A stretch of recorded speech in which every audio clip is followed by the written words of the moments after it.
ಈ ಒಂದು ನಿಸ್ವಾರ್ಥ ಸೇವೆಯನ್ನ ಆ ದೇವರ ಸೇವೆ ಅಂತ ಹೇಳಲಿಕ್ಕೆ ನಾನು ಬಯಸ್ತೇನೆ. ಇವತ್ತು ಸಾರಿಗೆ ವ್ಯವಸ್ಥೆ ಅಂತಂದ್ರೆ ಇದು ಬರೀ ಇಲಾಖೆಗೆ ಸಂಬಂಧಪಟ್ಟಂತ ಕಾರ್ಯವಲ್ಲ. ಒಬ್ಬ ಮನುಷ್ಯನ ಕನಸನ್ನ ಒಂದು ಊರಿಂದ ಇನ್ನೊಂದು ಊರಿಗೆ ಹೊತ್ಕೊಂಡು ಹೋಗುವಂಥದ್ದು, ಒಬ್ಬರ ಶ್ರಮವನ್ನ, ಒಬ್ಬರ ಕಷ್ಟ, ಒಬ್ಬರ ಸುಖ, ಪ್ರತಿಯೊಬ್ಬರ ಕನಸುಗಳಿಗೆ ಆಸರೆಯಾಗಿ ಇವತ್ತು ಇಡೀ ಕರ್ನಾಟಕ ರಾಜ್ಯದಲ್ಲಿ ಸಾರಿಗೆ ಸಂಸ್ಥೆಯ ಸಿಬ್ಬಂದಿಗಳು ಹಗಲು ರಾತ್ರಿ ಅತ್ಯಂತ ಪ್ರಾಮಾಣಿಕತೆಯಿಂದ ಮತ್ತು ಏನು ಪ್ರಯಾಣಿಕರಿಗೆ, ಯಾಕಂತಂದ್ರೆ ನಾವು ಸುಮಾರು ಕಡೆ ಕೇಳ್ತೀವಿ ಎಷ್ಟು ಆಕ್ಸಿಡೆಂಟ್ ಆಯಿತು ಅದಾಯಿತು ಅಂತ ಹೇಳಿ, ಆದರೂ ಕೂಡ ಹಗಲು ರಾತ್ರಿ ತಾವು ಶ್ರಮ ಪಡ್ತಾ ಇದ್ದೀರಾ. ಬಹಳಷ್ಟು ಚೆನ್ನಾಗಿ ಪ್ರಯಾಣಿಕರನ್ನ ಒಂದು ಜಾಗದಿಂದ ಇನ್ನೊಂದು ಜಾಗಕ್ಕೆ ಕರ್ಕೊಂಡು ಹೋಗಬೇಕು, ಸುರಕ್ಷಿತವಾಗಿ ಪ್ರಯಾಣವನ್ನ ಸುಗಮವಾಗಿ ಮಾಡಿಸ್ಬೇಕು ಅನ್ನುವಂಥ ನಿಟ್ಟಿನಲ್ಲಿ ತಾವೆಲ್ಲರೂ ಇವತ್ತು ಕೆಲಸ ಮಾಡ್ತಾ ಇದ್ದೀರಿ. ಬಂಧುಗಳೇ, ನಮ್ಮ ಭಾಷಣದಲ್ಲಿ MD ಅವರು ಹೇಳಿದ್ರು, ಪ್ರಿಯಾಂಕ ಅವರು ಹೇಳಿದ್ರು, ಏನೆಲ್ಲ ಕಾರ್ಯಕ್ರಮಗಳನ್ನ ನಾವು ಹಾಕೊಂಡಿದ್ದೇವೆ.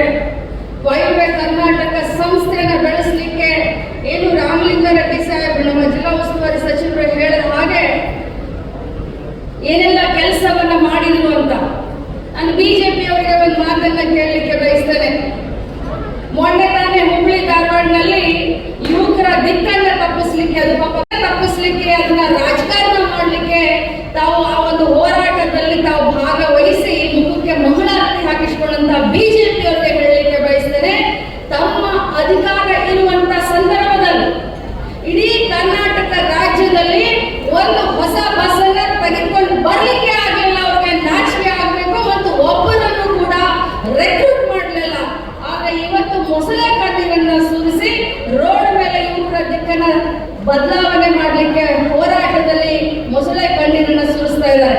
ಆದ್ರೆ ಇವತ್ತು ನಾವು ಹೆಮ್ಮೆಯಿಂದ ಹೇಳಬೇಕಾಗುತ್ತೆ, ಯಾವಾಗ ರಾಮಲಿಂಗಾರೆಡ್ಡಿ ಅವರು ಸಾರಿಗೆ ಸಚಿವರಾದರು, ಕಾಂಗ್ರೆಸ್ ಸರ್ಕಾರ ತಮ್ಮೆಲ್ಲರ ಆಶೀರ್ವಾದದಿಂದ ಸಹಕಾರದಿಂದ ಬಂದು ಅವತ್ತಿನಿಂದ ಇವತ್ತಿನವರೆಗೆ ಇಡೀ ರಾಜ್ಯದಲ್ಲಿ 7,800 ಹೊಸ ಬಸ್ಗಳನ್ನು ನಾವು ಖರೀದಿ ಮಾಡಿದ್ದೀವಿ. ಜನರಿಗೆ ಅನುಕೂಲ ಆಗಲಿಕ್ಕೆ ಅಂತಂದ್ರೆ ಇದು ಜನಪರ ಕಾರ್ಯಕ್ರಮನೋ ಅಥವಾ ಜನ ವಿರೋಧಿ ಕಾರ್ಯಕ್ರಮನೋ ಅನ್ನೋದನ್ನ ಇವತ್ತು ಜನರು ಅರ್ಥ ಮಾಡ್ಕೊಳ್ಬೇಕು.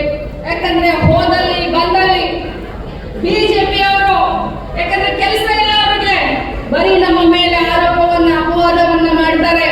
ತಮ್ಮ ಅಧಿಕಾರದ ಅವಧಿಯಲ್ಲಿ ಒಂದು ಬಸ್ ಅನ್ನು ಕೂಡ ಖರೀದಿ ಮಾಡಲಿಕ್ಕೆ ಅವ್ರಿಗೆ ಆಗಿಲ್ಲ. ಆದ್ರೆ ಇವತ್ತು ಗ್ಯಾರಂಟಿಗಳನ್ನ ಕೊಟ್ಟು, ಶಕ್ತಿ ಯೋಜನೆಯನ್ನ ಕೊಟ್ಟು ಸುಮಾರು 7,800 ಬಸ್ಗಳನ್ನ ರಾಜ್ಯದ ಸಾರಿಗೆ ಸಂಸ್ಥೆಗಳಿಗೆ ನಾವು ಕೊಟ್ಟಿದ್ದೀವಿ ಅಂತಂದ್ರೆ ಇದು ಹೆಮ್ಮೆಯ ವಿಚಾರ ಅಲ್ಲ ಅನ್ನೋದನ್ನ ತಾವು ಇವತ್ತು ವಿಚಾರ ಮಾಡಬೇಕಾಗುತ್ತೆ.